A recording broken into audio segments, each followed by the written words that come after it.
Oke, Bapak Ibu, jumpa lagi kita ya di dalam Parents Talk sesi 3 yang tadi sudah disampaikan. Kita mau mengangkat tema itu passion anak atau ambisi orang tua. Ya, saya sejujurnya tuh saya sedikit penasaran gitu ya. Kira-kira kita akan mendapat bahasan apa nih hari ini gitu ya. Nah, Parents Talk kita kali ini akan ditemani oleh narasumber kita. Tadi juga sudah disebutkan beberapa kali ya, yang akan menemani kita dan tentunya juga akan memberkati kita gitu ya. Ada Ibu Sylvia Wiguno. Selamat siang Ibu. Ya, selamat siang Bapak Ibu dan semua guru di BM. Oke, ya. Ibu Sylvia Wiguno ini dia punya basic pendidikan di bidang psikologi dan juga bidang pendidikan. Jadi sebenarnya cocok banget untuk tema hari ini gitu ya. Beliau adalah seorang dosen tamu Sekolah Tinggi Teologi Bandung, juga seorang guru pendidikan agama Kristen gitu ya di Sekolah Indonesia Singapura. Kemudian dia juga seorang penulis buku Bapak Ibu. Jadi kira-kira apa ya? Nanti bisa ditanyakan gitu ya. Oke, beliau juga pernah menjabat sebagai Direktur Pelaksana Koordinator Kerohanian dan juga guru pendidikan agama Kristen dari kelompok bermain sampai sekolah menengah pertama di Sekolah Kristen Kalam Kudus, Yogyakarta. Bukan hanya itu saja, beliau juga seorang konsultan pendidikan di Teddy Bear Preschool Yogyakarta, dan dia juga seorang konselor Pusat Tumbuh Kembang Anak Yogyakarta. Ya, pendidikan yang dia tempuh dari Sekolah Tinggi Teologi Bandung (STTB) ya, yang sekarang kita bekerja sama gitu ya, dan juga Eagle Leadership Development Program Singapura, Johor Bahru, Bangkok, Chiang Mai, Bali gitu ya. Kemudian juga dia menyelesaikan sarjana psikologinya dari Universitas Gadjah Mada UGM. Begitu ya Ibu Sylvie. Oke, Ibu Sylvie, kalau saya baca tema kita hari ini dikatakan passion anak atau ambisi orang tua gitu ya. Nah, saya teringat ada seorang teman saya, dia itu passionnya di otomotif, tapi passion orang tuanya di kedokteran. Jadi orang tuanya minta dia kuliah, belajar gitu ya. Sampai akhirnya memang selesai lulus Ibu Sylvie. Tapi akhirnya setelah lulus kedokteran, dia justru membuka showroom motor gitu ya. Nah, bagaimana ini dengan hal seperti ini? Ibu Sylvie, silakan. Oke, sekali lagi selamat siang Bapak Ibu dan juga para guru di BM. Kita akan nyambung ya dari yang Bu Ade katakan tadi ya. Boleh saya share screen sekarang Bu Ade? Oke, silakan Ibu. Oke. Kalau yang tadi akhirnya gimana tuh Miss Ade? Jadi ini bedah motor jadi ya? Iya, jadi dia tidak lagi Masih jadi ada bau-bau dokter gitu ya. kedokterannya ya. Iya, dokter motor, betul. Oke, Bapak Ibu bicara tentang yang tadi ya nyambung yang Miss Ade katakan ya. Nah, ada ini nih pas sekali ada satu slide ya yang menggelitik sebenarnya. Ya dikatakan bahwa a problem often faced by today college students itu adalah studying for the sake of studying gitu ya. Jadi their life itu missing direction. Nah, sadar tidak sadar, setuju tidak setuju, kita sebenarnya diperhadapkan pada fakta ini bukan, gitu ya. Jadi dan pastinya kita tuh tidak ingin gitu hal ini terjadi pada anak-anak kita, termasuk saya juga masih punya anak nih yang SMP ya, masih jadi kita bergumul bareng, kita mikir-mikir bareng dan kita mendiskusikan bareng hari ini gitu ya. Ya, jadi ngobrol-ngobrol kita dalam series talk show ini kalau boleh saya simpulkan itu sebenarnya lahir dari kerinduan kita sebagai pendidik, kita sebagai orang tua gitu ya, agar anak-anak kita itu tidak salah dalam panggilan hidupnya. Oleh karena itu kita perlu memulainya sejak dini. Dan khususnya Miss Ade masa-masa SMP ini ya, sebenarnya kalau masa SMA itu ya telat sih enggak, cuma akan jauh lebih baik ketika masa SMP, apalagi saat ini kan SMA kelas 1 sudah langsung pilih jurusan. Ya, beda dengan zaman saya dulu itu di kelas 2 kalau nggak salah pilih jurusan. Jadi izinkan Bapak Ibu saya membagikan satu ayat ini dari 2 Efesus 2 ayat yang ke-10. Katakan karena kita ini buatan Allah, diciptakan dalam Kristus Yesus. Nah, perhatikan kata ini, untuk melakukan pekerjaan baik yang dipersiapkan Allah sebelumnya. Ia mau supaya kita hidup di dalamnya. Nah, ayat ini seharusnya menjadi pengingat bagi kita sebagai orang tua maupun pendidik ketika kita memikirkan panggilan hidup anak-anak kita gitu ya. Nah, mari perhatikan tadi kata untuk gitu ya, kata untuk. Untuk apa sih gitu? Jadi kita itu diciptakan dan kita diciptakan dalam tanda petik diciptakan ulang saat kita menerima Yesus sebagai juru selamat pribadi kita itu dengan tujuan yang ada dalam pikiran Allah. Jadi untuk apa gitu? Untuk memuliakan Allah. Nah, memuliakan Allah itu mencakup apa? Mencakup usaha untuk menemukan visinya tentang apa yang bisa dan seharusnya terjadi dalam hidup kita dan hidup anak-anak kita. Nah, berarti ini yang harus kita ajarkan dan tanamkan pada diri kita dan anak-anak kita ketika mereka mulai memikirkan panggilan hidupnya. Apa sih sebenarnya panggilan saya di dalam pekerjaan Tuhan di dunia ini? Sehingga melaluinya Tuhan paling dimuliakan. Miss Ade kalau dan Bapak Ibu ya, saya seringkali agak gimana ya, merasa ini sesuatu yang kita kurang tekankan gitu, baik sebagai orang tua, dan saya mengingatkan diri saya sendiri juga ya, dan juga kita sebagai pendidik gitu. Seringkali kita hanya memikirkan, ya apa yang baik untuk saya ambil ketika nanti saya kuliah atau pilihan pekerjaan apa gitu. Tapi kita lupa dengan kenyataan dari Efesus 2 tadi gitu. Harusnya yang jadi pertanyaan itu, apa sih yang Tuhan paling dimuliakan? Bidang apa sih? Ya, keterbebanan apa sih yang Tuhan paling dimuliakan melalui hidup saya gitu. Nah, bukan sekedar, ih saya pingin loh jadi YouTuber karena YouTuber itu kelihatannya keren gitu. Ya, atau eh saya sekedar ingin masuk fakultas bisnis itu karena saya sebagai pewaris tunggal nih bisnis keluarga. Jadi saya harus belajar fakultas bisnis. Seringkali seperti itu ya. Salah nggak sih? Menurut Mas Ade salah nggak? Atau menurut Bapak Ibu salah nggak seperti itu? Enggak Ya, salah. betul. Ya, enggak salah. Ketika saya mau mewarisi bisnis keluarga, saya akan mengelola bisnis keluarga, saya perlu dibekali itu. Tapi seharusnya ada yang jauh lebih besar, lebih esensial daripada alasan-alasan baik tadi. Jadi untuk mengenali apa sih sebenarnya panggilan Tuhan atas hidup anak kita tuh perlu pengenalan akan shape gitu ya singkatan ini. Perlu mengenali shape anak kita gitu. Shape itu apa sih? S-nya tuh spiritual gift. Lalu hanya apa? Heart passion yang akan kita bahas lebih dalam. Lalu A-nya apa? Abilities, kemampuan. P-nya apa? Personality style. Ya, kepribadian, karakter. Lalu yang E apa? Experience, yang ini udah banyak dibicarakan oleh Pak Mario di sesi yang pertama gitu ya. Perlu punya eksplorasi, punya pengalaman anak-anak gitu ya. Nah, ini yang perlu kita kenali dari diri anak gitu ya, supaya kita tahu sebenarnya panggilan Tuhan itu apa sih buat anak saya. Apakah benar Tuhan paling dimuliakan di dalam diri anak saya melalui bidang kedokteran?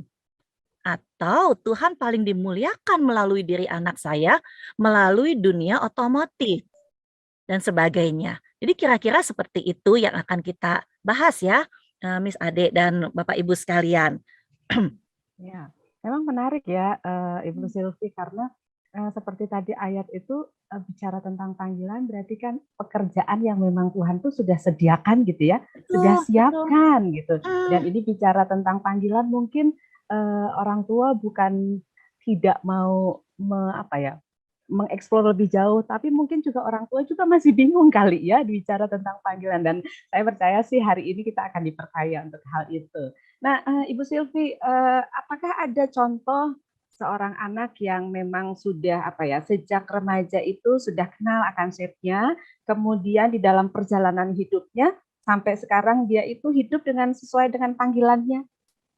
Ada Miss Ade. Saya kenal ya, banyak sebenarnya, tapi salah satu, yang saya mau ceritakan ya Miss Ade, eee anak ini sekarang mah udah nggak anak kali ya, sekarang udah umur 40 tahun dia, tapi Bukan anak lagi. dulu waktu dari SMP, dia itu, sangat mudah hatinya itu tidak apa ya, jadi kayak gregetan, nggak apa ya, jadi hatinya tuh jadi gundah gulana gitu ya, ketika dia melihat itu orang-orang yang susah, khususnya susah dalam hal kesehatan gitu.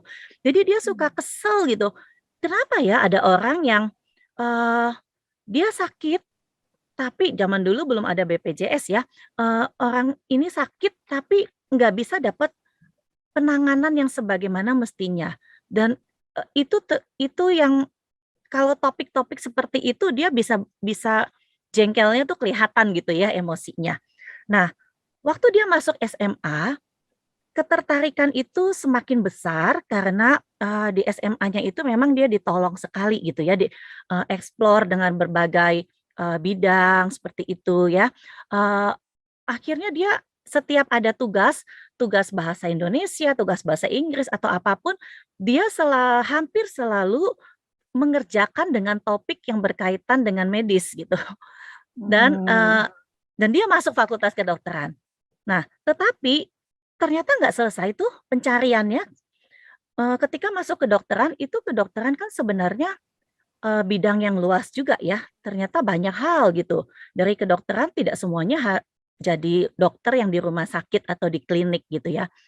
Nah, jadi ketika di kedokteran, dia itu ikut volunteer sebenarnya sejak SMA dia jadi volunteer di beberapa, lembaga medis, jadi NGO medis gitu ya atau LSM medis. Jadi anak ini ikut waktu jadi volunteer waktu ada apa, bencana alam di Nias itu ya tahun berapa, lalu ada gunung meletus itu ya, bencana gunung berapi di Jogja. Dia datang juga ke situ dan ya dia ikut terlibat dalam berbagai volunteer dan itu semakin mempertajam dia. Jadi oke, saya ambil fakultas kedokteran, tapi terus dipertajam dengan dia bereksplorasi, punya banyak pengalaman, pengalaman coba sana coba sini. Dan ketika dia waktu itu kedokteran kan selesai PTT ya, internship kalau sekarang namanya. Dan dia memutuskan ambil internship-nya, dia pilih di Kalimantan Barat gitu ya, agak pedalaman. Dan di situ kerjasama dengan lembaga misi dari dia masuk-masuk ke pedalaman lagi. Dan hatinya semakin terasah, semakin menemui panggilannya, iya, saya bukan dipanggil untuk menjadi dokter di rumah sakit di kota. Dan akhirnya dia memutuskan, setelah mencoba sana sini ya, mencoba sana sini, dia memutuskan dia akan, mempersembahkan hidupnya dalam pelayanan medis, tetapi bukan di rumah sakit kota. Dan itu yang dia lakukan sampai belasan tahun, sampai saat ini. Jadi pengenalan akan SHIEP itu bisa dibilang seumur hidup kali ya. Jadi nggak satu kali jadi, tapi dimulai sejak anak ini SMP yang saya kenal dia, gitu. Gitu Miss Ade. Oh, luar biasa ya. Jadi menjalaninya juga sampai sekarang usia sampai 40 juga kayaknya enjoy ya, Ibu Silvi? Iya iya, dia merasa, "Iya, Tuhan panggil saya di sini," gitu ya, at least untuk season hidupnya saat ini gitu ya. Nah, sebenarnya ya Miss Ade topik kita ini yang ketiga ya, yang terakhir, sebenarnya kalau kita lihat-lihat ya Miss Ade, topik kita yang 2 pertemuan sebelumnya itu sudah merangkum hal ini ya, sebenarnya sudah merangkum tentang shape ini gitu ya. Baik saat kita berbicara tentang pemilihan jurusan IPA atau IPS gitu ya, atau ketika pertemuan sebelum ini kita bersama Ibu Tan Gyokly, kita diajak memikirkan tentang nature and nurture gitu ya. Nah, sebenarnya kita juga itu sudah berbicara tentang itu ya, nature, kita Ya. berbicara tentang personality styles, spiritual gift, berbicara tentang nurture, berbicara tentang experience dan sebagainya gitu.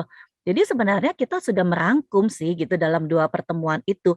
Hanya mungkin kali ini kan terakhir ya. Jadi ini loh Ya. formulanya gitu ya, shape. Nah, tapi hari ini kita akan berbicara secara khusus tentang hard passion atau kalau dalam bahasa Indonesia tuh kita biasa bilang keterbebanan gitu ya. Jadi dari mana sih passion itu gitu? Gimana sih kita mengenali passion anak dan gimana sih mempertajam passion anak itu sehingga dia bisa menangkap sebenarnya Tuhan maunya apa sih di dalam hidup saya. Gitu kira-kira Miss Ade. Mungkin kita mau menyamakan pendapat passion itu apa sih? Ya, hard Oke, passion oke, itu oke. apa? Jangan-jangan yang saya pikir hard passion sama Miss Ade dan beberapa orang tua kita punya definisi yang berbeda nih gitu ya. Berbeda ya. Nah, Oke, silakan Ibu Silvi. ya hard passion atau keterbebanan itu sebenarnya menunjukkan kepada siapa atau dalam bidang apa kita perlu terjun di dalamnya. Ya, jadi kepada siapa atau bidang apa ya. Dan keterbebanan ini merupakan gerakan hati yang mendalam dan terus-menerus yang diberikan Tuhan. Jadi yang kasih itu Tuhan ya kepada kita dan kepada anak kita untuk melakukan sesuatu kepada orang atau kelompok tertentu atau bidang pelayanan atau permasalahan tertentu. Dan keterbebanan seringkali dinyatakan tuh sebagai hasrat hati, sebagai impian, sebagai visi, sebagai panggilan yang terus menggerakkan kita gitu ya untuk memberi perhatian dan mengambil tindakan. Jadi kalau tadi anak remaja itu misalnya, dia begitu menggebu-gebu ketika waktu SMP ketika dia bicara tentang kenapa orang nggak bisa dapat pelayanan kesehatan yang memadai? Kenapa orang dalam tanda petik meninggal gara-gara dia nggak mendapat fasilitas, nggak dapat penanganan yang memadai. Kalau ngomong itu tuh dia bisa sampai jengkel gitu ya, bisa sampai emosi. Nah itu tuh, itu hard passion gitu ya. Jadi bidang atau kepada siapa. Dan akhirnya anak ini kan menemukan, jadi kepada siapa? Oh bukan kepada orang di kota kalau dia gitu. Jadi kepada siapa, bidangnya apa. Nah, itu yang kita perlu samakan dulu ya definisinya. Jadi kalau si Popeye ini bilang that's all I can stand gitu ya. I can't stand no more gitu ya. Jadi ini nih kalau ngomongin hard passion. Aduh aku nggak tahan lagi, saya nggak tahan, saya gregetan, pingin melakukan sesuatu. Nah, mungkin di situ letaknya. Jadi ketika ngomongin hard passion, bukan bukan berbicara, aduh kalau ngomongin kalau bisa nonton game, kalau lagi ngomongin game itu saya bisa tahan tuh sehari nggak makan, bukan itu, ya bukan itu. Jadi kayak kita gregetan, kita sampai emosi, kita pingin melakukan sesuatu kebaikan dalam bidang tertentu atau kepada siapa. Jadi hard passion adalah itu. Nah, salah satu caranya mengenali hard passion ini bidang apa, kondisi apa yang bisa bikin kita gregetan gitu ya. Misalnya tadi ya, kesel banget gitu. Ketika dengar anak-anak gak bisa sekolah karena gara-gara gak ada gurunya yang mau ngajar di sana. Kita kesel gitu. Kenapa ya gak ada guru yang mau datang ke sana misalnya. Nah jangan-jangan passionnya di situ. Bidang pendidikan misalnya. Nah ini kembali lagi. Perlu usaha yang disengaja Miss Ade dari orang tua ya, untuk memperluas dunia anak. Sering-sering ajak diskusi, dikasih lihat apa yang terjadi di sekitar dan sebagainya. Ya, oke. Pause dulu di situ ya, Miss Ade ya. Silakan kalau ada yang Bapak Ibu yang mau didiskusikan atau mau berbagi nih. Oh, kalau saya dulu anak saya begini gitu atau gimana? Silakan. Ya, oke. Jadi Bu Silvi tadi menarik buat saya ya sedikit. Tadi dibilang kan kita tuh greget gitu ya. Terus kesal kayaknya kalau melihat sesuatu siapa tahu itu passionnya.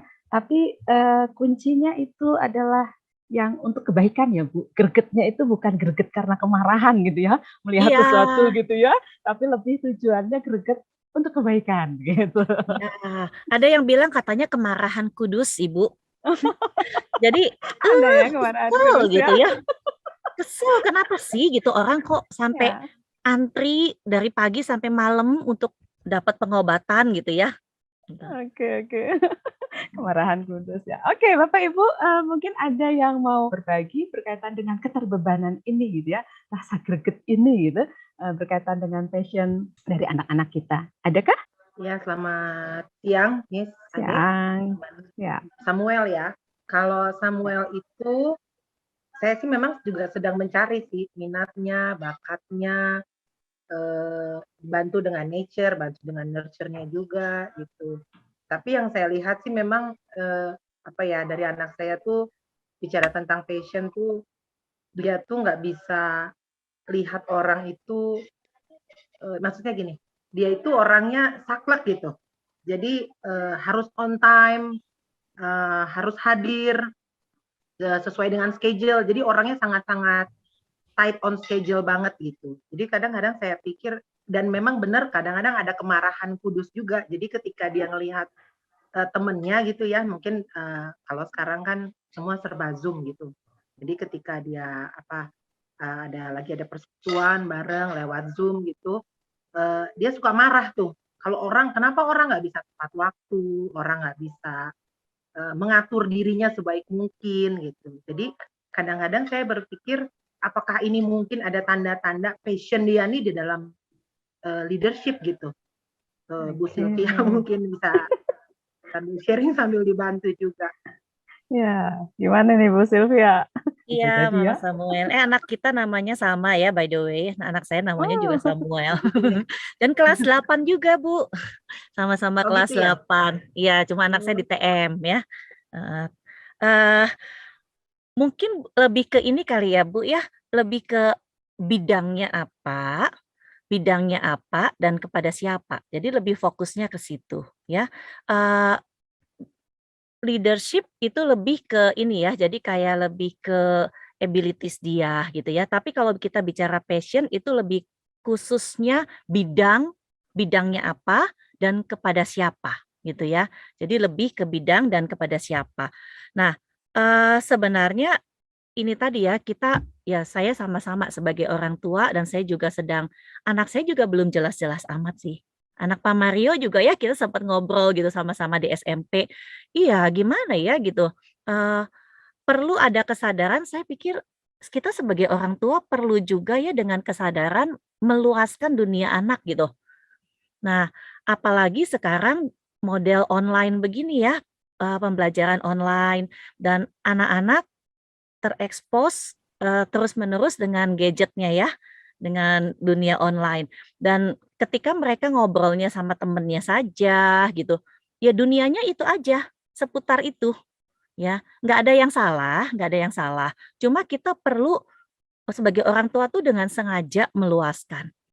Nah, waktu itu sempat ngobrol ya sama Miss Mel, Miss Ade juga, Miss Susi gitu ya, eee anak-anak itu memang sekarang banyak terekspos dengan profesi, misalnya profesi-profesi yang zaman dulu kita nggak ada, ya. YouTuber lah ya, profesi-profesi yang seperti itu yang zaman kita nggak pernah tahu. Tapi sebaliknya, anak-anak juga sekarang kalau kita mau lihat, Bapak Ibu bisa cek ya ke anak-anaknya gitu, dan nanti mungkin bisa disurvei ya, Miss Ade, Miss Mel, anak-anak tahu nggak gitu ya, profesi-profesi yang dalam tanda petik yang mainstream bukan yang berarti sekarang udah nggak kepake, tapi sekarang tetap kepake dan itu ternyata banyak anak tidak tahu. Misalnya, profesi, penataan kota, ya, tata kota. Terus profesi misalnya pengolahan limbah air, teknologi yang berkaitan dengan teknologi pengolahan pangan. Ya, Bapak Ibu, saya kelahiran 70 awal ya. Nah, kalau zaman saya tuh, kelihatan lah ya sekarang udah setengah abad. Jadi, kalau zaman zaman saya, itu banyak tuh teman-teman dari SMA yang ambil pengolahan hasil pertanian. Terus teknologi, ya yang berhubungan itulah ya. Jadi, tata kota, pengolahan limbah air, yang seperti itu. Hubungan internasional, karena mereka banyak yang berkarir akhirnya di diplomatik gitu. Nah, anak-anak kita coba deh tanya, nggak tahu loh, nggak tahu kalau ada fakultas itu. Terus pertanian, masa saya masuk pertanian, nanti jadi Jadi Pak Tani. petani. Iya, terus masuk peternakan, enggak nanti saya beternak ayam gitu. Nah, mikirnya gitu ya. Ternyata enggak loh, peternakan itu dibagi-bagi lagi. Saya pikir, perlu ya anak-anak sekarang masuk peternakan gitu. Gimana sih ngelola peternakan supaya unggas itu misalnya sehat, tanpa zat kimia yang berlebihan, dan bagaimana pengolahannya ya supaya awet tanpa bahan pengawet yang berbahaya misalnya, atau ikan atau apa. Tapi anak-anak kita sekarang tidak tahu tentang bidang-bidang itu. Jadi saya pikir perlu dieksplor. Jadi orang tua perlu dengan sengaja, dan juga kita di sekolah perlu dengan sengaja memberikan wawasan itu gitu. Ya, memberikan wawasan itu. Dan kita sebagai anak Tuhan, kita perlu itu bidang-bidang pengaruh utama gitu ya di dalam dunia ini. Perlu banyak orang politik ya yang anak Tuhan dalam bidang politik di pemerintahan. Nah, apalagi politik ya. Jangan deh masuk hubungan internasional, jangan deh masuk fakultas hukum ya, bahaya gitu. Benar nggak? Benar atau Iya, benar? bener aja deh ya. Jadi saya pikir itu perlu eksplorasi. Tuhan kasih keterbebanan itu, tapi kita juga perlu eksplor. Dan itu peran kita ya, Mama Samuel ya, dan yang lain peran kita. Ya, itu satu modal yang bagus gitu. Samuel gregetan gitu kalau ngelihat kenapa sih orang nggak bisa tepat waktu. Tapi dieksplor masalah tepat waktunya, masalah dia suka dengan keteraturan misalnya. Dia bisa memanage, dia greget kalau masalah tidak tepat waktu, itu berarti kan dia punya keteraturan, dia suka memanage dan sebagainya. Itu dieksplor lagi tuh, dieksplor. Jadi dalam bidang apanya gitu ya. Jadi ada beberapa pertanyaan sih Bapak Ibu yang bisa kita pakai untuk berdiskusi dengan anak, atau bisa dipakai juga nih untuk pelajaran BK kali ya di sekolah, gitu ya. Saya share screen lagi, bisakah? Oke, silahkan Ibu Sylvie. Ya. Jadi ada beberapa pertanyaan sebenarnya. Beberapa pertanyaan mungkin sebelum kita kasih ke anak kita coba dulu ya ke diri kita ya. Jangan-jangan Miss Ade passion-nya bukan di sini nih gitu ya. Salah gitu. Nah, ini salah satunya nih. Ya, sebutkan. Ya kalau 5 orang kebanyakan ya 1 orang dulu lah ya. Sebutkan 1 orang yang telah menjadi sumber inspirasi bagi kamu dalam hal panggilan hidup yang dijalaninya. Dan kenapa sih orang itu menginspirasi gitu? Oke, saya tanya dulu nih ke Miss Ade. Kalau Miss Ade punya nggak? 1 orang aja. 1 orang aja ya Bu ya. Nah. Ya. Kalau saya itu ini bisa orang yang kita kenal secara langsung, bisa orang yang kita nggak kenal secara langsung, misalnya dari buku, dari mana gitu. Oke. Ya, salah satu tokoh yang luar biasa bagi saya adalah Helen Keller, Ibu Sylvia. Karena dia seorang yang bisu tuli gitu ya, tapi bisa punya 5 bahasa, dia hebat di situ, menyelesaikan kuliahnya dan semua perjalanan kalau saya lihat gitu ya. Tapi saya melihat keberhasilan itu karena ada seorang guru yang selalu mendampingi dia. Nah, itu menginspirasi saya gitu ya. Guru dari Helen Keller itu, Anne gitu ya. Anne ini. Karena waktu saya baca kisahnya itu bagaimana dia mencoba mengajari Helen Keller bicara dengan menuliskan dengan sabar, menuliskan di telapak tangan, bahkan perjalanannya didampingi terus, orang tuanya udah nggak tahu harus gimana gitu ya. Sampai kuliah pun dia dampingi untuk menuliskan setiap materi-materi kuliah, dan sampai akhirnya Helen Keller itu berhasil menjadi orang yang luar biasa. Itu bagi saya gurunya itu gitu ya. Gurunya itu sangat menginspirasi bagi saya gitu. Jadi seorang guru itu benar-benar hati dan hidupnya itu benar-benar nyatu gitu ya dengan murid yang dipercayakan. Itu sih kalau saya, Ibu Oke, thank you Miss Sylvia. Ade. Ana Sullivan ya gurunya Ya, Helen Keller. ya, ya, ya, Ana betul Sullivan. sekali. Atau ada dari Bapak Ibu yang mau berbagi satu aja? Ibu Sylvie, tadi ada beberapa orang tua juga yang mungkin udah ada menuliskan ya satu. Mungkin nanti ada yang langsung ya. Saya akan bacakan dari Padlet yang sudah dituliskan. Ini ada yang menginspirasi tokoh yang menginspirasi hidup parents. Salah satunya adalah Bill Gates karena visioner dan bisa mengejar mimpinya. Jiwa humanis tinggi, gaya parenting yang humble, punya keluarga yang harmonis, meski disayangkan sudah berpisah dengan Melinda. Wah, ini tahu banget ya. Dan kesempurnaan cuma milik Tuhan katanya gitu ya. Ini ada satu yang berbagi yang buat dia Ya, thank you. menginspirasi. Iya, Ya. Bapak Ibu, kita perlu ya coba pikirkan gitu. Siapa sih orang yang menginspirasi kita dalam hal khususnya gimana dia menemukan panggilan hidupnya dan total di dalam panggilan hidupnya gitu ya. Yuk saya ajak ya orang tua kita semua termasuk saya ya, kita mulai kenalkan kepada orang-orang yang demikian gitu kepada anak-anak kita ya.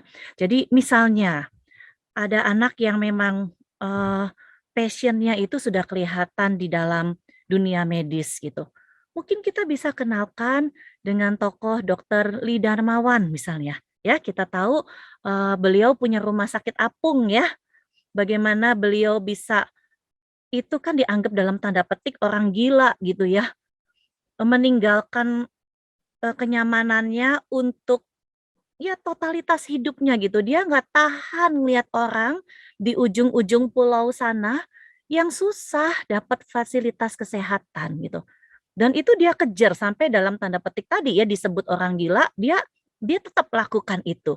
Nah, yang seperti itu tuh, saya pernah loh Miss Ade lihat ya video-video singkat ini gitu dan kita waktu itu bikin campnya tentang shape memang khusus ya untuk anak remaja di STTB berapa tahun yang lalu dan kita putarkan video-video singkat ini. Jadi paling 10 menit gitu ya. Ada banyak videonya tentang orang-orang yang bukan yang kayak spektakuler yang wow aja gitu, tapi orang-orang yang biasa sepertinya ya. Saya pernah kenal satu orang sekarang dia ada di Luxembourg ya, 30-an tahun, dia dari remaja begitu mencintai fisika. Saya tuh nggak pernah bayangin loh Miss Ade ada orang yang segitu cintanya sama fisika ya. Wah, luar biasa deh ya. Dia tuh cinta banget sama fisika Bapak Ibu. Ya dia cinta banget sama fisika dan ya gitu ya. Jadi teman saya ini ya, jemaat kami gitu, jemaat kami. Jadi dia begitu cinta sama fisika dari SMP. Ya udah jelas lah masuk SMA ya dia ambil jurusan IPA gitu. Dan akhirnya dia ambil kuliah fisika gitu ya, MIPA fisika. Dan setelah dari MIPA fisika waktu itu di Universitas Brawijaya di Malang, dia langsung ambil S2-nya. Fisika lagi, ambil di Jepang, dapat beasiswa dan langsung ambil doktor. Jadi dia doktor itu umur 30, doktor fisika. Saya tuh ngobrol sama orang ini, saya bilang, "Ya ampun, kamu setiap hari itu belajarnya fisika ya?" "Iya," dia bilang gitu. "Kamu nggak bosan?" Saya bilang, "Saya mah bisa pingsan gitu ya." Saya bilang waktu saya sekolah SMA, buat saya bukan hanya keselamatan yang kasih karunia gitu ya. Saya bisa lulus pelajaran fisika itu juga kasih karunia gitu ya. Dan orang ini fisikanya itu kan ternyata fisika itu kalau orang Jawa tuh bilang jelimet gitu. Dan dia tuh ada bagian tertentu dari fisika gitu ya. Dan akhirnya dia di-hire tuh sama kayak LIPI ya, kayak lembaga ilmu pengetahuannya Singapura. STAR namanya. Dia jadi staf khusus yang proyeknya adalah meneliti ada satu zat, ini kecil banget, ada satu zat di dalam plastik yang itu akan dikembangkan untuk menjadi pembangkit nantinya bisa untuk listrik gitu. Saya bilang, "Hah? Bisa ya?" gitu. Dan setiap hari dia di lab. Terus akhirnya setelah berapa tahun dia di STAR, di Singapura, dia memutuskan balik ke Indonesia untuk bergabung di LIPI. 2 tahun di LIPI, sekarang dia di Luxembourg, dia mengambil postdoctorate untuk melanjutkan penelitiannya tentang satu zat kecil itu yang di plastik. Saya bilang, astaga, ini orang ya sampai sebegitunya gitu, ada gitu ya, gitu. Ambil postdoctorate fisika.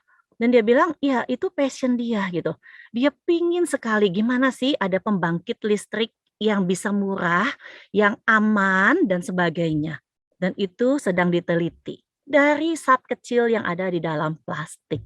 Nah itu hal-hal seperti itu ya, anak-anak kadang, bisa ya kuliah fisika gitu. Dan ternyata fisika itu luas sekali gitu. Atau Profesor Yohanes Surya ya, ada videonya juga tuh, sedikit 10 menit. Gimana sih dia passion-nya gitu. Luar biasa ya, Profesor Yohanes Surya bilang nggak ada anak yang bodoh. Yang ada adalah anak yang belum menemukan guru yang baik dengan metode yang tepat. Dan dia membuktikan. Profesor Yohanes Surya bilang, kasih saya dalam tanda petik anak yang paling bodoh dari pedalaman Papua. Dan dia buktikan bahwa anak ini bisa berhasil di dalam fisika. Nah, yang guru yang menginspirasi gitu ya. Ya seperti itu. Dan saya pernah ketemu juga, ini menarik. Satu orang yang passionnya bisnis. Tetapi bisnis yang berbeda. Dia bilang, gimana ya saya bisa bisnis yang memuliakan Tuhan. Dan bisnisnya itu secara khusus dia buka kafe. Tetapi dia sangat passionnya itu bagaimana anak-anak autis itu bisa punya dignity, bisa apa ya, bisa mandiri gitu. Dan akhirnya kafe itu seluruh stafnya adalah anak-anak autis. Kecuali chefnya tentunya. Jadi beberapa chefnya ada yang bukan autis. Dan setiap pengunjung kita tuh dapat buklet yang menjelaskan bahwa sejarahnya apa, dan kita maksudnya jangan sampai komplain-komplain gimana ketika dilayani oleh anak-anak yang autis yang memang agak susah gitu berkomunikasi. Tapi itu luar biasa buat saya. Dia punya passion di bisnis, cari duit yang banyak dalam tanda petik. Tapi itu untuk mengembangkan anak-anak autis. Selain tentu saja kalau bisnis harus punya keuntungan. Jadi bicara tentang bisnis, bicara tentang dunia medis, bicara tentang dunia ekonomi, politik, dan sebagainya. Gimana sih yang memuliakan Tuhan? Nah, itu passion. Gitu. Gitu, Miss Ade. Atau ada orang tua lain yang mau berbagi, mungkin ada 1 orang, 2 orang yang menginspirasi gitu, yang bikin kita sebagaimana profesi kita sekarang ya, Bapak Ibu, yang itu karena ada inspirasi orang lain gitu mungkin. Iya, silahkan. Ada Bapak Ibu? Sambil mungkin menunggu gitu ya. Bu Silvi, jadi orang tua pasti juga harus belajar ya mencari informasi tentang tokoh-tokoh yang inspirasi, memperkaya diri sehingga juga bisa berbagi buat anak-anak. Dan itu yang perlu ini Miss Ade, jangan hanya bidang khusus. Jadi yang banyak ya. Jadi biar anak juga, oh ternyata bisa begini ya, bisa begini gitu. Ya, jadi lebih luas ya Ibu Silvi. Ya, saya juga mirip sih sama Miss Ade. Kalau Oh saya ya? satu orang yang dalam tanda petik biasa aja ya, bukan yang spektakuler gitu ya. Itu juga guru saya, guru SMP. Jadi saya dulu SMP di salah satu SMP Katolik. Dulu tuh ada pelajaran namanya BP, Budi Pekerti. Dan guru saya itu frater ya, frater. Jadi seorang frater, saya pindahan. Jadi SMP saya tuh di 3 kota. Dan saya jadi agak sulit untuk menyesuaikan diri gitu ya. Jadi ketika saya SMP terakhir, saya SMP masuk di Cirebon, keluarnya di Jogja gitu ya. Lulus SMP-nya di Jogja.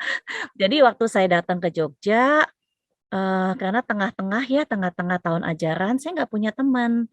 Hari pertama tuh saya bingung, dan teman-teman di Jogja itu kan kesehariannya waktu itu banyak bicara bahasa Jawa. Saya nggak ngerti. Jadi benar-benar saya nggak punya teman. Jadi waktu istirahat saya duduk sendiri itu. Dan frater ini datangin saya. Terus nanya-nanya gitu ya, ngobrol sama saya. Dan itu selama beberapa hari. Dia akhirnya makan bareng, istirahat gitu ya. Dan itu sangat membekas. Itu kan hal sederhana sebenarnya ya, tapi sangat membekas buat saya. Dan saya tuh jadi teman baik sama frater ini. Jadi bahkan ketika saya menggumuli mau masuk, waktu itu pikir mau masuk psikologi atau mau masuk langsung ke teologi gitu ya. Di frater saya yang malah mengarahkan saya gitu, jangan masuk psikologi dulu aja. Setelah itu baru di psikologi kamu terus gumuli panggilanmu. Dan akhirnya setelah dari psikologi bekerja, saya hubungi frater saya lagi. Waktu itu udah jadi Romo ya, saya bilang Romo saya merasa memang Tuhan panggil saya gitu. Ya Tuhan perlengkapi saya di psikologi, tapi saya rasa saatnya saya masuk teologi. Dan akhirnya dia oke, kamu masuk teologi gitu sekarang. Dan saya masuk teologi gitu ya. Saya ngobrolnya sama frater saya, bukan sama pembimbing di gereja saya malah. Dan itu menginspirasi sekali ketika saya masuk di dalam dunia pendidikan ya. Jadi saya ingat gitu. Jadi saya memaksa diri saya juga waktu awal gitu. Waktu istirahat saya dengan beberapa anak gitu ya, ngobrol, makan bareng dan sebagainya. Itu membekas sekali. Ya. Sederhana, Jadi, bukan orang ya, yang gimana-gimana gitu ya. ya. Jadi sebenarnya orang tua juga bisa menjadi bagian yang menginspirasi anak-anak ya Oh Ibu betul, untuk betul, betul menemukan sekali. passion-nya. Iya. Dan ini Iya. tadi ada di dalam Padlet itu ya ada beberapa yang disampaikan. Apa nih yang dikerjakan dengan perasaan penuh arti, semangat, kecintaan, meskipun tidak ada orang yang mendorong untuk memeriksa atau menilai. Ada yang menuliskan dari Bapak Ibu mengurus anak dan keluarga, Bu Silvi. Kemudian juga, oke, itu ya bisa dilihat ya. Bentar. Kemudian juga ada yang dikatakan mempersiapkan semua kebutuhan dasar dan pendidikan anak-anak, gitu ya.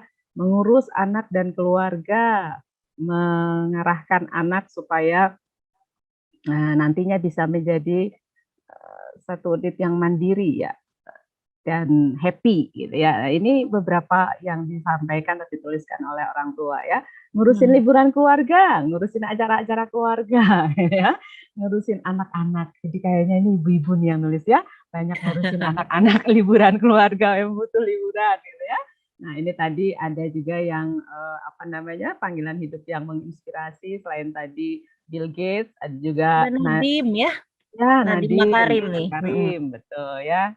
Kemudian juga di sini topik pembicaraan apa sih yang biasanya membuat anak parents menggebu-gebu bahkan sampai lupa waktu.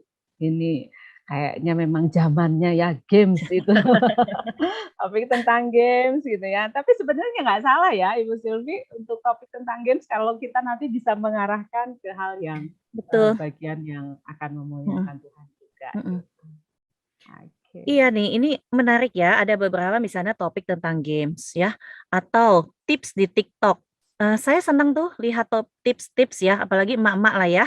Tips supaya sayuran tidak cepat layu gitu. Tips supaya apa? Tips supaya apa? Itu saya senang tuh lihat-lihat gitu ya. Nah, tapi tuh saya jadi ketika saya sering tuh ketika lihat-lihat tips gitu tuh saya panggil anak saya Samuel ya. Saya bilang, Sam, lihat deh, keren ya seperti ini ya. Bayangin loh, ketika kita melakukan bikin konten-konten seperti ini, itu lahir dari hati. Saya pingin loh supaya orang tua itu ibu-ibu khususnya itu tidak direpotkan gitu atau lebih dapat hal praktis gitu. Ada satu pemuda, nggak tahu dah Pak Mario tahu nggak ya ini anak matematika kakak adik. Papahnya itu ketua sinode mana gitu saya lupa ya. Dia dapat penghargaan internasional, bikin konten-konten jadi fun with maths gitu ya. Tapi pakai TikTok begituan tuh. Jadi tentang gimana sih bikin anak dia tuh pingin banget gitu. Dia bilang dia pingin banget anak-anak tuh suka matematika dan matematika itu fun. Nah, itu kerinduan dia, passion dia gitu ya. Cuma dia bilang ya yang mereka bisa lakukan kakak adik ini, cowok dua-duanya, yang mereka bisa lakukan adalah ya dengan TikTok itu gitu. Dan akhirnya dia mengembangkan dengan luar biasa. Dan sampai ini udah go internasional dan dapat penghargaan internasional gitu. Nah, itu berawal dari TikTok begitu gitu ya. Jadi saya pikir ya di awal tidak salah. Jadi bukan berarti waduh, hard passion saya itu games gitu ya, atau hard passion saya itu K-pop, bukan itu. Sekali lagi ketika bicara dengan hard passion itu terkait dengan bidang apa sih dan kepada siapa. Di mana Tuhan paling dimuliakan. Ya, konten-konten TikTok bisa nggak memuliakan Tuhan? Bisa banget. Ya, gimana kita memanfaatkan itu gitu ya. Games dalam tanda petik, games yang edukasi, games matematika yang keseharian gitu, games fisika, games kimia dan sebagainya. Itu anak saya tuh mulai senang tuh sama kimia karena ternyata guru kimianya itu ada kasih games beberapa tapi games yang pemecahan masalah kimia gitu. Jadi dia seru ya ternyata kimia bisa loh begini gitu ya. Bukan hanya rumus-rumus yang jelas, yang nggak jelas gitu ya. Pas awal belajar kimia apa tuh yang rumus-rumus kimia itu ya, anak saya bilang, "Ngapain sih Ma belajar rumus-rumus kimia? Emang kalau saya ke supermarket lihat Indomie saya baca tuh di belakangnya ada zat kimianya apa?" Kan enggak dia bilang gitu. Tapi ketika dikasih games-games kimia itu dia jadi tertarik gitu. Nah saya pikir, ih kalau guru kimianya ini, ih saya pingin gitu ya terus, anak-anak mencintai kimia dan dari kimia itu bisa menjadi berkat bagi banyak orang untuk kebaikan orang gitu. Ya seperti itu gitu ya. Tapi menarik tuh Nadiem Makarim ya, ya luar biasa deh Nadiem Makarim ya, masih muda. Iya, oke. Mmm. Waktu terus berjalan ya Bapak Ibu, Ibu Sylvia. Ya mungkin dari apa yang sudah kita bahas ini, masih adakah kiat-kiat atau hal-hal yang lain lagi Bu Sylvie untuk boleh orang tua menemukan heart passion-nya gitu ya, bagi anak-anak mendampingi mereka? Iya, ini pertanyaan yang kedua nih. Pertanyaan yang kedua, tadi ya yang Bapak Ibu sudah jawab. Hal-hal apa yang kamu kerjakan dengan perasaan penuh arti, semangat, dan kecintaan meskipun tidak ada orang yang mendorong dan memeriksa atau menilai? Coba lihat anak-anak kita, gitu ya. Dalam hal apa? Saya melihat anak saya ada satu hal yang konsisten dari dia masih kecil. Dia itu mudah berbagi, ya. Ini saya bukan show off gitu ya, tapi saya melihat dari kecil dia tuh mudah berbagi. Jadi waktu dia TK, eh, ya saya sampai harus ngajarin ya, supaya bekal makanannya itu jadinya nggak habis dibagi ke temennya, dia nggak makan gitu loh. Ya, tapi dia tuh mudah berbagi gitu. Dia mudah berbagi dan dia memikirkan apa ya yang tepat buat temannya. Jadi dia punya geng gitu ya, sekarang punya geng berlima dan dia hafal ulang tahun temannya, jauh-jauh hari dia mikirin, teman saya ini butuhnya apa ya gitu. Dan dia bisa spend waktu lama bikin kartu, anak saya cowok gitu. Dia lumayan crafty gitu ya. Dia bikin kartu ulang tahun handmade itu jauh-jauh hari untuk temennya. Dan itu bisa dilakukan berjam-jam. Dan sekarang dia lagi suka gambar di tab gitu ya. Dia bikin untuk temennya dan seperti itu. Nah, itu kita kenali gitu ya. Oh, dia ketika melakukan, dia udah punya dalam tanda petik punya potensi, dia ingin memberikan sesuatu yang baik untuk kebaikan orang gitu. Tapi tinggal digali lagi, bidangnya nanti apa gitu ya, bidangnya nanti apa. Nah, ini pertanyaan lain lagi. Bidang apa yang akan dikatakan oleh teman-teman dekatmu atau orang tuamu sebagai atau gurumu sebagai hal yang sangat menarik dan menggairahkan hatimu? Waktu ngomong apa sih kamu menggebu-gebu? Ya, anak saya sedang memikirkan untuk mengambil interior design gitu ya. Lalu saya bilang, kenapa sih kamu mau ngambil interior design? Dia bilang, ya saya pingin gitu, kalaupun orang itu rumahnya jelek, tapi dia tuh nyaman ketika masuk karena rumahnya indah gitu. Dan saya pingin ketika di sekolah itu sekolahnya masuk sekolah itu sekolah itu nggak suram gitu. Sekolah itu menyenangkan karena eh, dekornya dan segala macamnya tuh indah. Jadi anak-anak tuh kalau ke sekolah happy, dia bilang gitu. Ya, jadi itu harus ditolong. Ya, harus ditolong. Jadi oh interior design, iya bagus gitu. Tapi passionnya itu loh, hatinya. Apa sih yang melatar belakangi kamu pilih interior design? kerinduan supaya orang itu bisa nyaman. Ya, walaupun rumah kecil, sederhana, dan seperti itu. Jadi orang lain mengenali apa gitu ya. Percakapan tentang apa yang membuat kamu terus bersemangat sampai lupa waktu. Ya. Dan ini ya yang terakhir. Nah ini, jika gitu. Jika pada akhir kehidupan ini kamu dapat melihat kembali ke belakang, apa sajakah yang akan membuat hatimu penuh sukacita karena telah melakukan sesuatu di dalamnya? Kerusakan apa yang kamu ingin perbaiki? Kebaikan apa yang kamu ingin perbanyak? Ya, anak remaja yang saya ceritakan, yang sekarang jadi dokter, ya dia lihat, ya benar gitu. Dia meyakini benar dia berada di dalam panggilan Tuhan saat ini. Dan dia, ya bukan berarti sudah puas, tapi dia bisa melihat, iya dia bisa berkontribusi gitu di dalam kerajaan Allah melalui dunia medis yang saat ini dia tekuni gitu. Ketika saya melihat ke belakang gitu, apakah saya benar gitu? Iya, saya tuh bersyukur gitu ya, karena Tuhan sudah saya berada di dalam panggilan Tuhan dan saya melihat murid-murid saya gitu, jemaat yang saya layani gitu. Mereka sekarang sudah seperti ini gitu. Dan ajak anak mikir, kalau akhir hidup kamu, apa sih yang kamu pingin lihat? Kerusakan apa dari dunia ini yang sudah kamu perbaiki? Kebaikan apa yang sudah kamu tabur? Itu passion.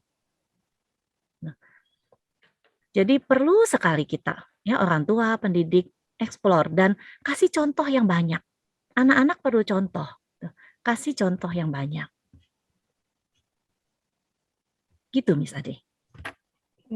Nah, luar biasa. Jadi intinya orang tua memang harus banyak ngobrol, diskusi sama sama anak-anak gitu ya, Ibu Silvi, supaya terus jadi tergali buat anak-anak sendiri. Dia juga exciting untuk menceritakan apa yang menjadi passionnya orang tua, menemukan apa juga yang menjadi heart passionnya anak-anak gitu ya. Oke, terima kasih Bu Sylvia untuk paparannya. Untuk orang tua, Bapak Ibu, kita akan buka untuk tanya jawab mungkin ya beberapa dari Bapak Ibu yang mungkin akan menanyakan. Saya bacakan ya dari orang tua Mama Samuel. Apakah lebih lamban bagi anak laki-laki dalam menemukan passionnya dibanding dengan anak perempuan? Nah, gimana nih Bu Sylvie? Sampai saat ini tidak ada penelitian yang mengatakan itu. Ya, jadi tidak tergantung gender, ya, tapi lebih kepada tergantung bagaimana menemukan shape-nya itu.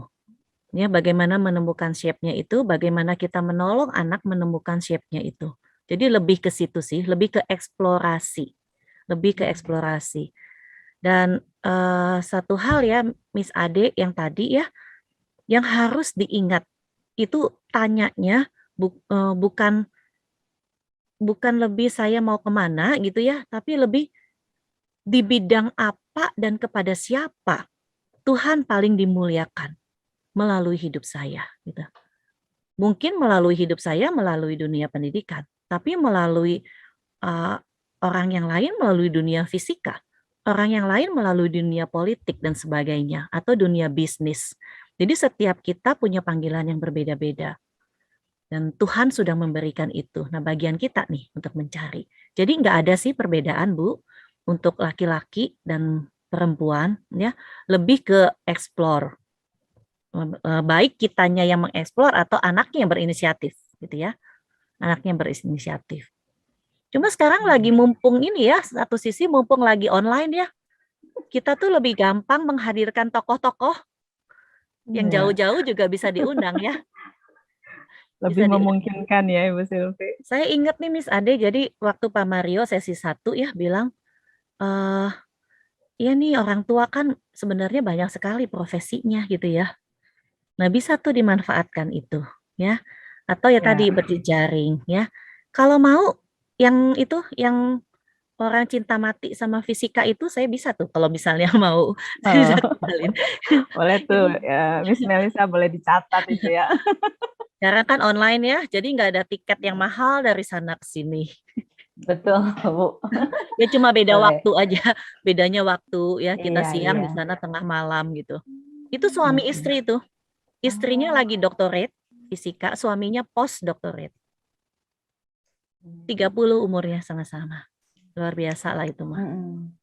Si muda ya, Bu ya. Iya. Dan itu loh fisikanya, nggak kebayang. Mungkin yang bisa memahami guru fisika ya, Di sini bagaimana. ada Mr. Harry nih yang guru fisika. Mungkin Mr. Harry ya, gimana bisa kok sampai cinta fisika sebegitu rupa ya. Cinta mati ya Mr. Harry. Ya, Ibu Silvi, kalau untuk menemukan heart passion-nya anak-anak gitu ya, apakah dimulai dari anak itu remaja, SMP, atau mungkin dari sejak usia berapa nih gitu ya? Karena kan mungkin di sini juga ada yang ya punya anaknya mungkin masih ada juga yang kecil gitu ya. Contohnya Ismail juga masih kecil ya anaknya Ismail? Iya betul Bu. Anak saya Apakah masih kelas 3 ya, umur 9.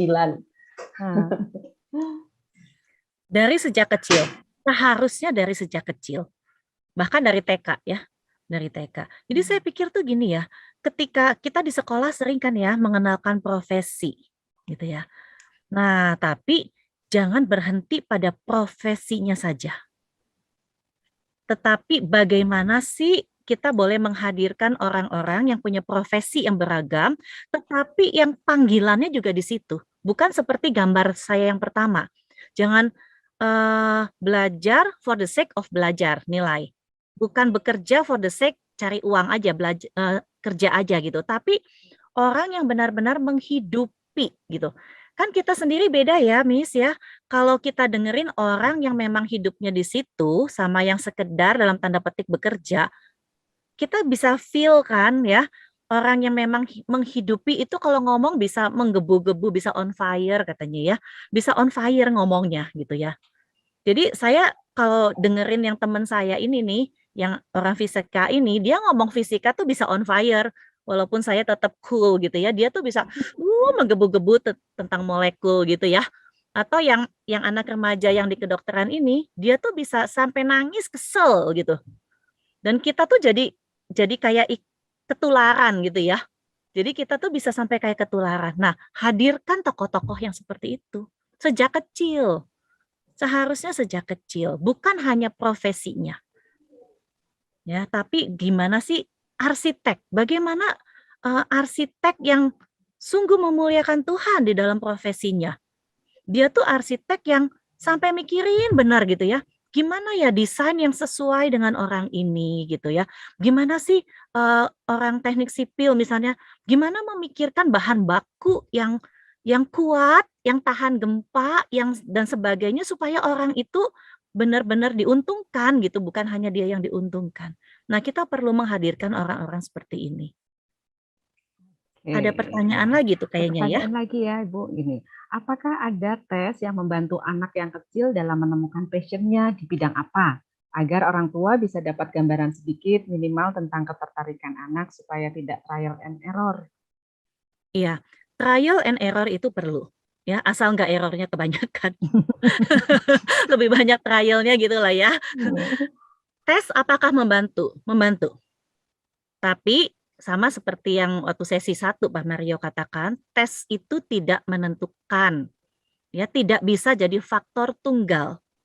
Itu membantu kasih kita clue. Tapi setelah itu kita perlu kejar lagi tuh. Jadi kalau udah kelihatan, oke, passionnya kelihatannya A, B, C. Nah, dari A, B, C itu kita explore. Oke, kenalin orang-orang yang punya passion di situ. Ya, profesi dan hidupnya benar-benar di situ. Yang A, B, C. Lalu ajak anak ke sana. Ya, ajak anak ke sana dan sebagainya, gitu ya. Jadi membantu. Sebenarnya shape ini sendiri, tulisan shape ini, formula shape ini ada pelatihannya gitu, ada pelatihannya. Dan kami di GII sebenarnya sedang menggodok ini ya di sinode untuk pemuda sih memang, untuk pemuda. Jadi akan secara nasional gitu. Nanti diuji cobakan di beberapa lokasi dulu. Jadi khusus untuk gimana sih menolong anak muda untuk menemukan shape-nya, ya, spiritual gift-nya apa, dia kenali gitu. terus passion-nya apa ya, hard passion-nya apa, ability-nya apa, terus personality-nya seperti apa, dan experience-nya yang diperlukan seperti apa, dan itu di-combine 5 hal itu. Oh, jadi sepertinya lebih tepat ke sini. Dan kalau lebih tepat ke sini, ayo dikejar lagi. Yuk di-explore, dicoba. Kalau yang tadi anaknya Pak Mario dulu cerita yang coba arsitek gitu ya, arsitektur, dicemplungin, dikenalin temennya orang tuanya. Baik yang lagi kuliah, baik yang sudah menekuni, baik yang baru menekuni. Explore lebih lanjut gitu. Ya, menolong tapi tidak 100%. Dan sebenarnya beberapa alat tes itu kan enggak konteks Indonesia gitu. Ya, enggak konteksnya Indonesia. Jadi kita Teksnya perlu luar ya, adaptasi. Bu. Betul, perlu Ya. adaptasi. Jadi mungkin ketika ketemu nih kombinasi shape-nya, oh ternyata kayaknya profesi itu di Indonesia nggak ada tuh gitu. Ya. Jadi kita juga perlu menyesuaikan. Oke, adakah yang lain lagi, Bapak Ibu, yang mau ditanyakan? Saya mau nanya Ya, silakan. untuk Miss Sylvie. Miss Sylvie, kan anak saya juga tertarik dengan interior design ya. Terus dia memang senang menggambar, tapi dia juga senang game kan. Dan untuk dunia kedepannya itu kan semua itu serba digital ya. Semuanya itu udah bukan tangan lagi. Nah, jadi kita sebagai orang tua juga harus buka mata juga kan dengan teknologi kan. Nah, saya berpikir untuk kalau memang mau menjadi interior design, kenapa kamu tidak mengaplikasikannya untuk yang dibutuhkan di masa depan gitu. Mungkin bukan gambar kamu saja, tapi orang tuh butuh apps-nya gitu kan, supaya orang bisa mendesain sendiri keinginan rumahnya misalnya kan. Itu kan sangat membantu juga kan, memudahkan hidup orang-orang kan. Jadi berguna gitu kan ya. Nah, saya sendiri kan itu sesuatu hal yang kan kalau sudah tahu bidangnya begitu kan kita coba cari sosok orang yang mungkin sudah berkecimpung di bidang situ kan. Nah, karena saya tadi dengar Miss Sylvie kan anaknya Samuel senang juga tuh bidang interior design. Nah, sudah kira-kira siapa yang mau yang mau dikenalkan gitu atau bisa join ya Bu ada ya, sosok, bisa join. iya. Bisa Ada sosok berkolaborasi siapa gitu. ya, Mama Keila. Soalnya terus terang saya juga bukan bidang saya dan ya ini agak-agak mirip gitu ya, siapa tahu saya bisa dapat tips-tipsnya dari Miss Sylvie gitu. Oke, thank you Bu.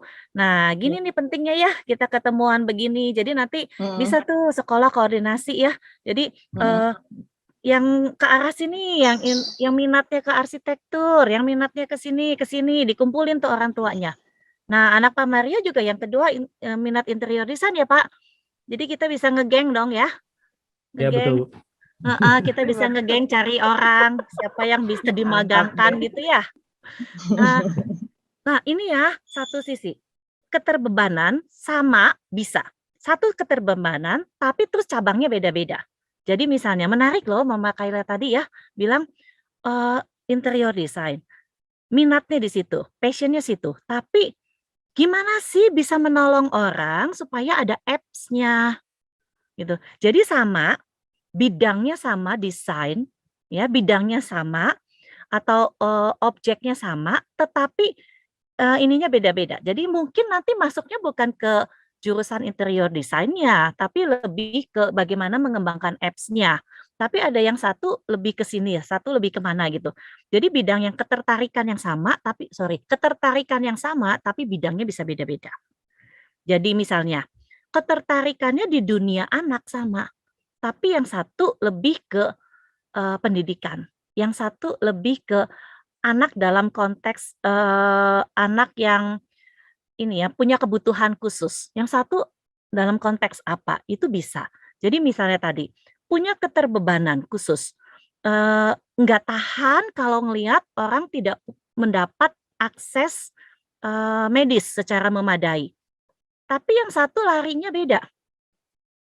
Jadi anak yang saya kenal ini, dia jadi dokter sekian lama, lalu dia ambil lagi kuliah, dia akhirnya memutuskan saya perlu diperlengkapi dalam community health, kesehatan masyarakat. Nah, dia ambil dan dia belajar cukup lama gitu di negara lain, dan dia balik ke sini dan menerapkan itu. Jadi akhirnya dia menyadari, ya panggilan saya di dunia medis, tapi bukan yang langsung dengan pasien, tapi bagaimana mengedukasi. Nah, itu kan jadi sama kesehatan, tapi ada yang secara klinis, secara edukasi, secara policy, dan akhirnya anak ini sekarang lagi bergerak di bidang policy gitu ya, jadi lebih ke kebijakan-kebijakan pemerintah tentang kesehatan. Nah itu, jadi bidangnya itu bisa beda-beda. Ya, interior design ketertarikannya sama, desainnya, ya desain. Tapi nanti lebih ke gimana ngembangin apps. Ya. Tapi kalau ngembangin apps, nanti nggak ada yang pakai jasa desain interior ya kali ya. Semuanya bisa sendiri pakai apps. Ya mungkin sampai tahap tertentu gitu ya. Tapi menarik kok memang. Ayo Bu, cari, kita sama-sama naikin antena ya, cari siapa ya yang bisa ditanyain, yang dimagangin. Saya dan anak saya udah cari-cari ini sih Bu, udah lihat-lihat di Indonesia fakultasnya apa aja gitu ya. Oh kalau ITB itu lebih dari jurusan IPA ya Pak Mario ya? Kayaknya IPA, tapi ada Ya, beberapa yang betul. swasta IPA ya, ada Betul. beberapa universitas lain yang IPS gitu ya. Ya. Nah, itu kita perlu lihat juga tuh.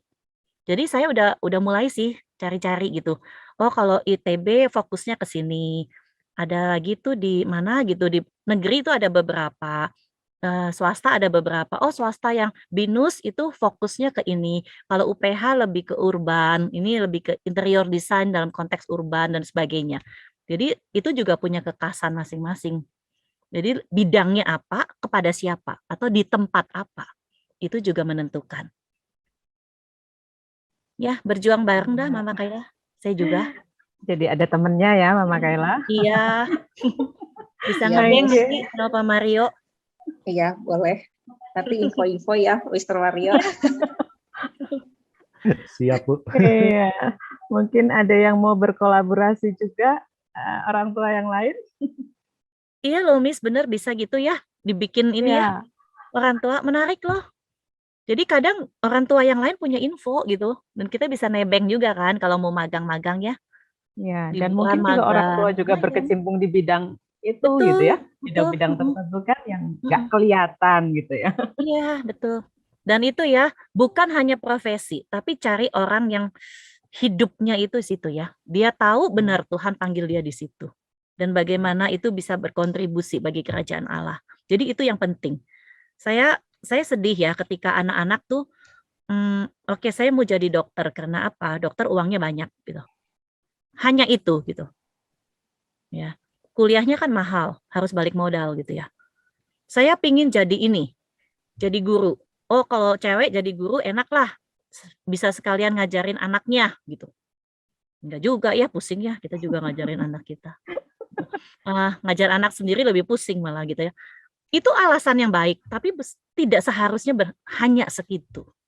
Saya pingin bisnis. Oh itu baik sekali. Tapi bagaimana bisnis yang memuliakan Tuhan? Bagaimana melalui bisnis saya banyak orang diberkati, karyawan-karyawan saya diberkati, pelanggan-pelanggan saya diberkati, saya nggak cheating, saya nggak mangkir dari pajak dan sebagainya. Gimana sih bikin bisnis yang memuliakan Tuhan? Dan itu yang perlu dikejar. Bagaimana Tuhan paling dimuliakan melalui panggilan hidup kita. Gitu. Ya kadang orang tuh anak gini ya, Pak Mario mungkin bisa cerita ya tentang anak yang pertama. Saya tuh punya beberapa anak remaja dulu ya di gereja. Kamu mau masuk apa? Saya mau masuk arsitektur karena saya suka gambar. Cuma begitu mikirnya, ternyata di arsitek bukan hanya gambar yang kamu suka-suka begitu, matematikanya banyak benar ya. Saya pikir, saya mau masuk psikologi, saya nggak suka biologi. Gitu. Saya nggak suka biologi dan kimia. Dan saya kaget ketika masuk psikologi di UGM, saya dapat pelajaran biologi itu 3 semester. Saya bilang, matilah saya. dapat biologi gitu ya. Mana biologinya semakin ya pertama biologi antropobiologi, biologi manusia. Setelah itu syaraf khusus gitu ya. Terus saya dapat farmakologi juga gitu untuk obat-obatan klinis. Saya bilang, aduh saya nggak suka kimia, nggak suka biologi gitu. Kenapa dapat begini gitu ya? Karena nggak tahu gitu. Tapi sangat baik kalau ada orang-orang yang dihadirkan cerita gitu. Jadi oh ternyata arsitek itu bukan tukang gambar doang gitu kerjanya gitu. Oh ternyata yang ini tuh nggak hanya gini gitu. Jadi harus Ya, ya ini orang tua punya PR nih ya. Oke, waktu kayaknya menunjukkan kita harus berhenti sampai di sini. Bapak Ibu terima kasih buat kebersamaannya, juga secara khusus terima kasih untuk Ibu Sylvia boleh berbagi sama-sama. buat kita hari ini. Tentu Bapak Ibu menyelaraskan apa yang jadi passionnya anak, ambisi orang tua serta maunya Tuhan itu jadi PR tersendiri ya yang perlu kita pikirkan bersama. Tentu kita sama-sama mau hasil akhirnya adalah membuat pekerjaan baiknya Tuhan itu bisa dikerjakan dan diselesaikan, mendatangkan kebaikan buat semua, dan tentu nama Tuhan dipermuliakan gitu ya. Keterbebanan itu tentu tidak boleh menjadi beban ya, maksudnya begitu ya Ibu ya, tetapi menjadi satu bagian visi dan panggilan hidup itu boleh diperkaya dan diperjelas di bidang apa, kepada siapa, dan Tuhan dipermuliakan.